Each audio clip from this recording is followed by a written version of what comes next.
This was a first, got in two minds, Kassas. And Tursunov, that right-footed volley into the empty area. That was a goal number one.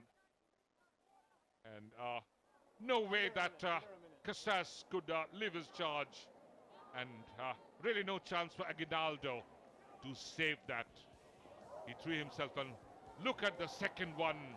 Such an easy giveaway. Lovely 1-2. And finally holding up there was Babadzonov. And what a brilliant left-footed finish from the 26-year-old Nazarov. That sealed the deal for the Persian Lions.